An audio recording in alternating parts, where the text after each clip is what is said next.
रूफी साहब ने काफ़ी कलाम मुझसे लिखवाया और वो फरमाइश पर लिखवाते थे, ये मसला दे देना मुझे, मिसाल के मेरे मैनू लाओ मैनू पाओ फुल्लां दे हार, ये शहादत तुसी भी दोगे, तुसी नाल सीगे उस वेले, तुसी तशरीफ फरमा सके, तुसी कहा भाई हाफिज साहब ये ते कुछ लिखना, तो मैं लिखिया। मैं काफ़ी लंबी लिखी थी। मैं क्या रूफी साहब मकता है जरूर पढ़ना, जो मर्जी बाकी कर लीजिए, मैंने तो कोई इतराज नहीं।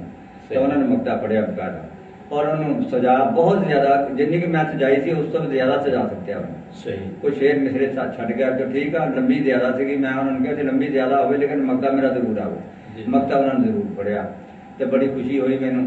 इस तो अलावा उन्होंने काफ़ी कलाम मेरा पढ़िया। नुसरत फतेह अली खान ने मेरे कलाम काफ़ी पढ़िया, लेकिन एक कोई मशहूर होया कि इश्क का रोग ना ला बैठी, मैनू जिंद वक्ता में ना पा बैठी। ये सीगा तो यार मेरे गुआन बैठे मेरे भाई कारी भाई साहब, ये इनके वाल साहब ने मेरी जाऊंगी बन के जोगन सरकार की गली में, ये मेरी नात पाक गाई है। तो ये भी बहुत पॉपुलर हुई उनकी जुबान की, उनकी कहने का अंदाज भी इसमें उन्होंने भी गया काफ़ी की है। तो अल्लाह की रहमत है, अल्लाह के फजल से लोग मुझे पहचानते हैं, इससे भी पहचानते हैं कि मैं शायर आले सुन्नत मुझे कहते हैं वो, मैं सुन्नियों का शायर हूँ। तो मैं ये नहीं बात कि मैं नात लिखता हूँ, नात कोई हुजूर के खिलाफ लिख रहा है तो उसका जवाब भी दे देता हूँ। अल्लाह की रहमत से ये भी अल्लाह ताला ने मुझे क्वालिटी अदा कर रखी है कि उसका जवाब भी मैं देता हूँ, उसी उनकी अल्फाज में, उनकी जबान में उनकी बात कर देता हूँ मैं। ये अल्लाह की रहमत है मुझे। मेरी किताब एक खास करके चुभदे कंडे किताब मेरी है, उनके हाथ था एक खुलते कंडे, तो मैं चुभदे कंडे किताब एक छापी, पूरे का पूरा जवाब दिता और हवाला दिता, नाल ऐलान किया इनाम का भी जो कोई हवाला साबित कर गलत साबित करे तो मैं वो इंशाअल्लाह ताला इनाम देने तैयार। अज तक तो किसी ने साबित नहीं किया अज तक, क्योंकि मैनू पता सी कि मैं कोई हवाला गलत दिता ही नहीं। हवाले मुकम्मल दिते आ, मुकम्मल सैटिंग की, अपना रंग वो भरिया जरूर आ, पंजाबी मैं मार्केट में लिया तो लोग अज तक भी पढ़ते हैं, जाते हैं, लोग मेरे को जाते हैं, मैं दिना। मैं किताबा गिन करके शाह साहब नाम दसा तो काफ़ी 51 किताबा टोटली मैं तुम दस दस किताबा, कोई किताब ऐसी नहीं जी 5 बारी या 10 बारी या एक तक किताब तुम दसी है जी लख बारी छपी है, वो लख बारी छपी, लख तो बल्कि ज्यादा छपी।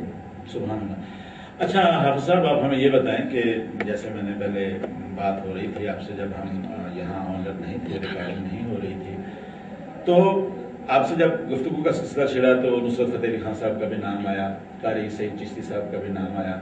यहाँ हमारी बहुत ज़्यादा खुशबख्ती कि उनके फर्जंद अर्जुमंद जनाब कारी अब्दुल वहीद चिश्ती साहब यहाँ पर मौजूद हैं।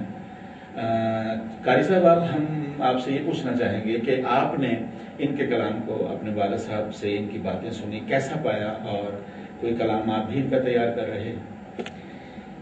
चंद दिन पहले मुझे शर्फ हासिल हुआ, हाफिज साहब से मुलाकात का, और ये मेरे लिए बड़ी खुशबख्ती है कि पहले ये कलाम हाफिज साहब के मेरे वालिद मोहतरम जनाब कारी मोहम्मद सईद चिश्ती शहीद रहमत ने पढ़े जी, और ये मालिक दात ने दोबारा मोहलत दी कि इनके कलाम जो इन्होंने मुझे दिए, उनकी नई तर्जों पे नई जिद्दत के साथ वो आपके सामने होंगे, अनकरीबी वो पेश मार्केट में आ रहे हैं। तो इतना यानी कि अरसा गुजर गया बुजुर्गों को देखते हुए जब से कोई संभाला, लेकिन जो पॉपुलरिटी, जो एक शोहरत यकदम पहले वॉल्यूम से जिसमें जाऊंगी बन के जो सरकार की गली में, और दूसरा इशू बना हमारा जो पहचान बनी दमादुल मस्त 4 ज़बानों में, अरबी, इंग्लिश, पश्तो, पंजाबी में। तो मैं इतना खुशकिस्मत इंसान हूँ अपने मालिक ज़ात का हर सांस के साथ करोड़ों मत का शुक्र अदा करूँ तो भी कम मेरे लिए कि मालिक ज़ात ने मुझे इस ड्यूटी के लिए चुना। तो ये मेरे लिए इतनी सादत की बात है कि दोबारा हाफिज साहब ने मुझे मदऊ किया और दोबारा इनकी ज़ेरे साया, इनकी शफकत में दोबारा ये कलाम नए जो आपके सामने चंद दिनों में आएंगे। उम्मीद है कि वो अपने वालिद साहब जैसे तो नहीं पढ़ सकते, लेकिन उनकी दुआ से उन जैसे जरूर पढ़ेंगे। सुभान अल्लाह। امید کرتے ہیں انشاءاللہ۔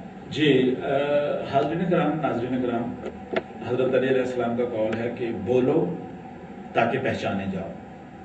بڑے خوش بخت ہوتے ہیں وہ لوگ جو اپنی پہچان حمد باری تعالیٰ، نعت رسول مقبول صلی اللہ علیہ وآلہ وسلم یا منقبت کو حوالہ بناتے ہیں۔ تو بہت زیادہ خوش قسمت ہے حافظ محمد حسین حافظ صاحب کہ انہوں نے اپنی پہچان جو تھی وہ نعت کو، حمد کو اور منقبت کو بنائی۔ حافظ صاحب، کوئی ایسا موضوع جس موضوع پر لکھتے ہوئے کبھی آپ کو کوئی دقت آئی ہو؟ کیونکہ میں نے دیکھا پروفیسر عبدالرؤف روفی کے ساتھ رہنے کی سعادت ہے مجھے کہ بہت سارے کلام ہم کہہ کے بھی لکھواتے ہیں، تو انسان کے اپنے اندر ایک میٹر ہوتا ہے، اپنی شاعری ہوتی ہے، اپنے خیالات ہوتے ہیں، اس کے اظہار کے لیے تو وہ آزاد ہوتا ہے۔ تو جب کسی کی طرف سے کوئی پابندی آ جائے کہ آپ نے اس میٹر پہ اور اس بحر میں لکھنا ہے تو کبھی کوئی دقت تو نہیں پیش آئی آپ کو؟ آپ کو یاد ہوگا کہ آپ میرے پاس ایک دفعہ آپ نے ٹیلی فون کیا تھا قادر بخش غالباً قدیر احمد خان صاحب، قدیر احمد خان صاحب فرانس سے غالباً خان سے آئے تھے جی۔ آپ نے مجھے مصرع دیا تھا قل هو اللہ احد نالے اللہ صمد اچھی شان والے تسی میں لکھن واسطے گیا تھا، میں اسی والے لکھ دیتا۔ روفی صاحب آئے، انہوں نے کہا میں پاؤ پھلاں دے ہار میں مدینے چلی ہوں، میں جس ویلے میرے سامنے کوئی مصرع دے دینا تو میرے سامنے دنیا آ جاتی ہے، سبحان، اور میں لکھ دینا۔ اچھا حاضرین کرام، آپ کو یہ بتاتا چلوں کہ خوش بختی سے پروفیسر صاحب کے ساتھ جب ہم داتا دربار میں ایک محفل میں شرکت کے لیے گئے تو وہاں کوئی خاصی تعداد میں خواتین ورد کر رہی تھیں، تو ہمیں وہ طرز یاد رہ گئی۔ ہم گاڑی میں سفر کر رہے تھے تو روفی صاحب نے کہا کہ شاہ صاحب بڑی اچھی طرز تھی، اس پہ نعت کو لکھی جائے۔ تو خدا نے تھوڑی سی سعادت بقول شاعر کہ یوں عشق محمد میرا دم ساز ہوا ہے، یوں عشق محمد میرا دم ساز ہوا ہے، لگتا ہے کہ اب عمر کا آغاز ہوا ہے۔ تو میری یہ سعادت تھی کہ میں ساتھ تھا، تو ایک استائی لکھی گئی کہ دیکھن سونے دا دربار میں مدینے چلی ہاں، مینوں پاؤ پھلاں دے ہار میں مدینے چلی ہاں۔ یہ استائی کی سعادت مجھے نصیب ہوئی تو ہم حافظ صاحب کے پاس حاضر ہوئے۔ حافظ صاحب سے جب عرض کی تو انہوں نے کمال شفقت فرمائی کہ 15-20 اشعار جو تھے اس کے اتنے اچھے لکھ دیے کہ آج بھی جب ہم کسی محفل میں جاتے ہیں تو دوسرا یا تیسرا جو نعت ہے، دوسری یا تیسری، وہ روفی صاحب سے اسی نعت کی ہوتی ہے۔